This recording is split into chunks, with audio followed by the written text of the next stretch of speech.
Nigériennes, Nigériens, mes chers compatriotes, du 18 décembre 1958, 18 décembre 2023, voilà 65 ans, jour pour jour, que notre pays a accédé au statut de souveraineté internationale avec la proclamation de la République.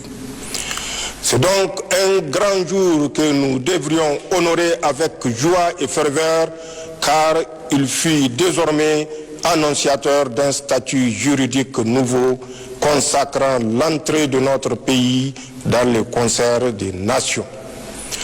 65 ans, c'est certes peu dans la vie d'une nation, mais le chemin parcouru nous a permis de réaliser de grandes œuvres et d'être confrontés à des défis majeurs dont certains ont trouvé des solutions et d'autres demeurent sans réponse satisfaisante. Nigériennes, Nigériens, mes chers compatriotes, sans vouloir verser dans un bilan rétrospectif, force est de reconnaître que les dernières décennies, en raison d'une mauvaise gouvernance, n'ont pas permis à notre peuple d'asseoir son légitime espoir d'un développement durable dans un espace de paix et de sécurité pour tous. En effet, alors que le système démocratique doit rimer avec la bonne gouvernance et la justice, notre pays a été malheureusement otage des politiques qui ont fait de la politique un fonds de commerce, piétinant allègrement les règles minimales d'éthique et de déontologie consacrées pourtant par les textes de la République. La justice sélective, faite de népotisme, de corruption, d'impunité et d'opportunisme érigée en mode de gestion par excellence, choses somme toute qui ont favorisé le détournement des deniers publics, le bradage de notre souveraineté et l'effondrement du service public. Cette démission de la gouvernance s'est illustrée par l'incapacité de l'État à faire face aux défis sécuritaires, d'où sa sous-traitance avec les forces du mal ayant occasionné des morts et des déplacés.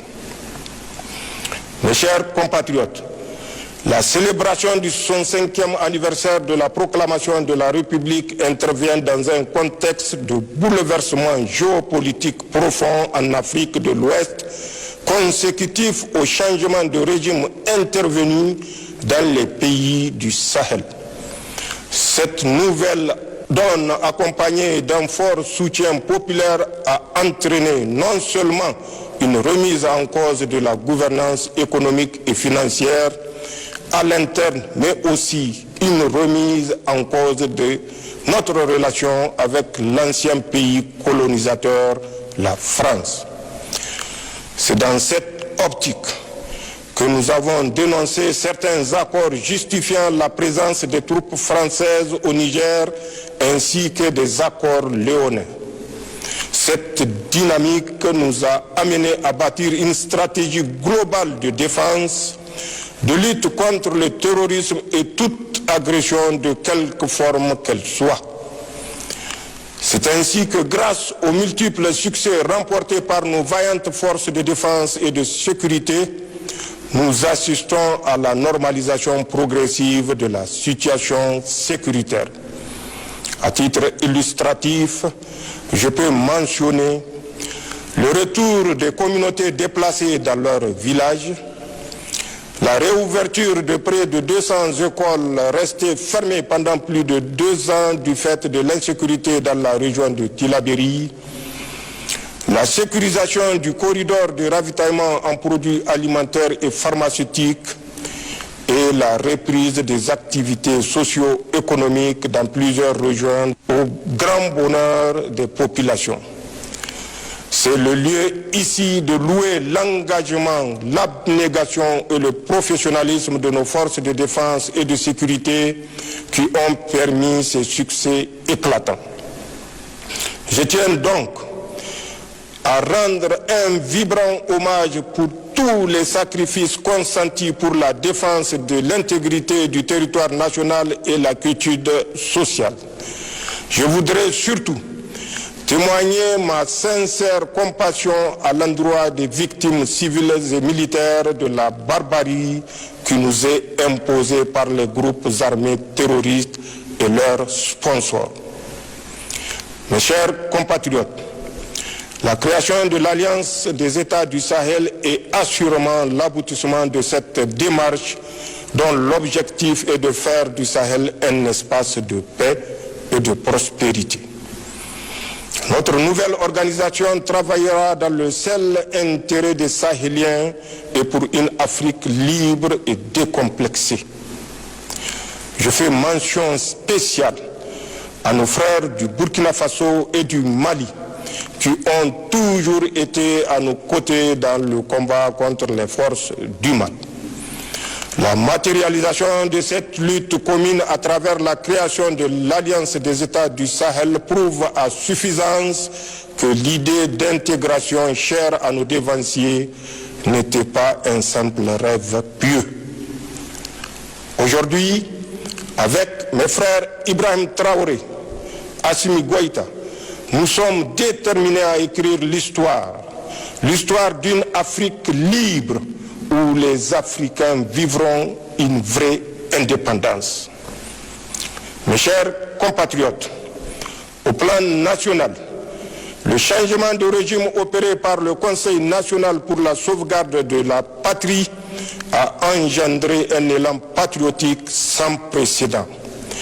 Expression des aspirations profondes de nos populations à la dignité et à la souveraineté nationale. Jamais dans l'histoire récente de notre pays, un événement n'aura reçu une telle adhésion populaire spontanée et massive comme celui du 26 juillet 2023. Assurément, ce dernier marque une rupture définitive avec l'ordre ancien et le début de l'émergence d'un Niger nouveau, fait de justice, de fraternité, de solidarité, d'amour pour la défense de la patrie, de la bonne gouvernance et de la préservation de nos richesses. Ces désirs ardents, les populations l'ont traduit dans nos langues nationales en des termes clairs. Zentian Assani, Labousanino. Permettez-moi à ce stade de saluer la résilience extraordinaire du peuple nigérien. Un peuple fier et déterminé à recouvrer toute sa souveraineté spoliée par des Nigériens véreux et leurs complices. En décidant de nous imposer des sanctions injustifiées, cyniques, iniques, criminelles, inhumaines et irresponsables, la CEDEAO et l'UEMOA pensaient nous mettre à genoux et nous ramener dans le giron du régime déchu et de la France.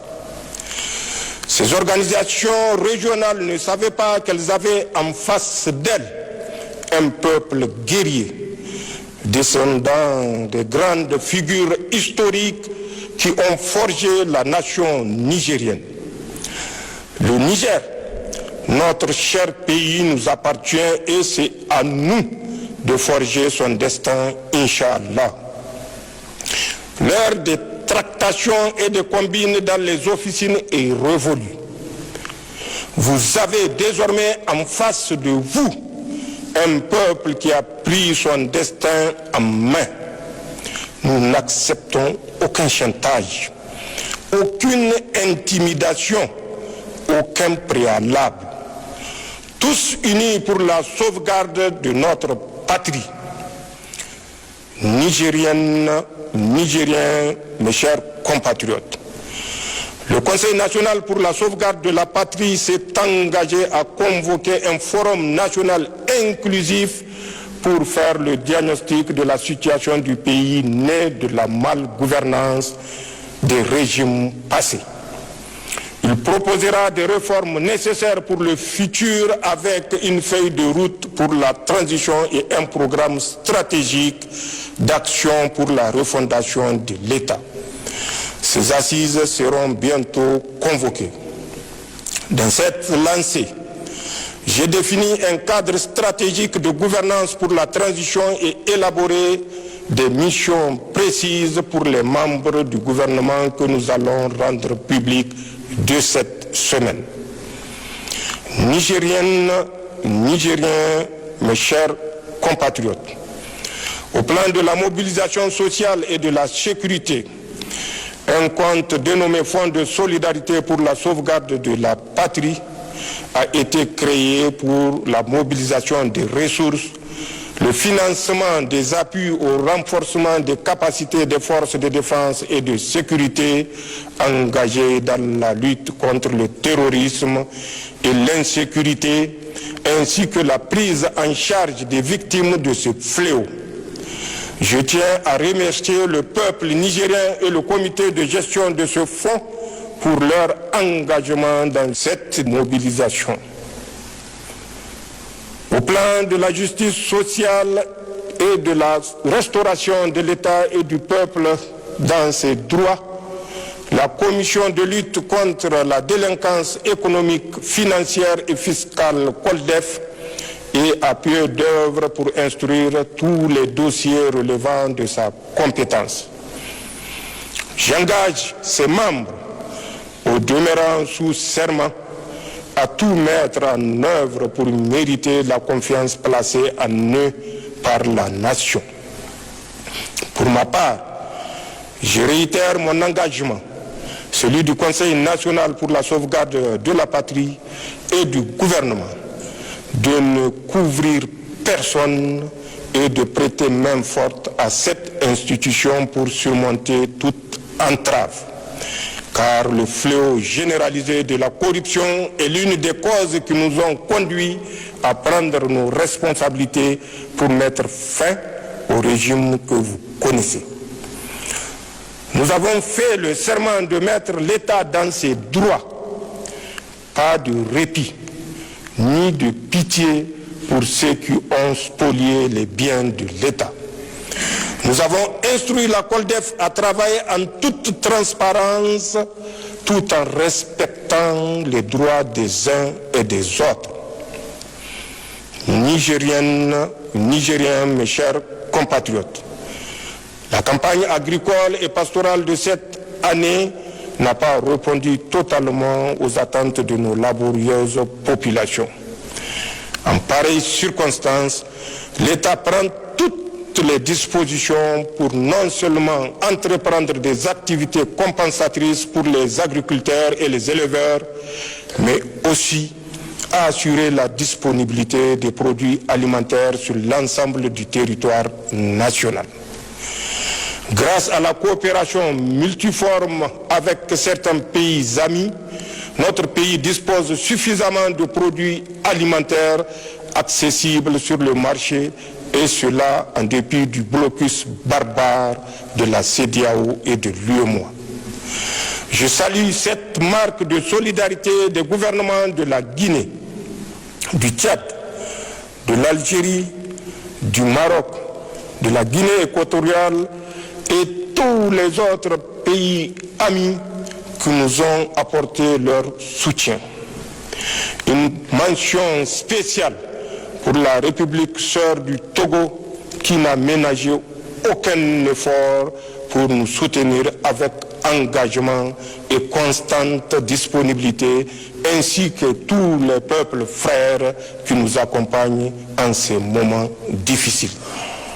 Pour ma part, je continuerai à faire tout ce qui est possible pour assurer le progrès, la sécurité, le développement et la cohésion sociale dans notre pays. Je sais pouvoir compter sur la contribution et la participation active de chacune et de chacun de vous pour y parvenir. Vive la République, vive le Niger, vive la sauvegarde de la patrie. Je vous remercie.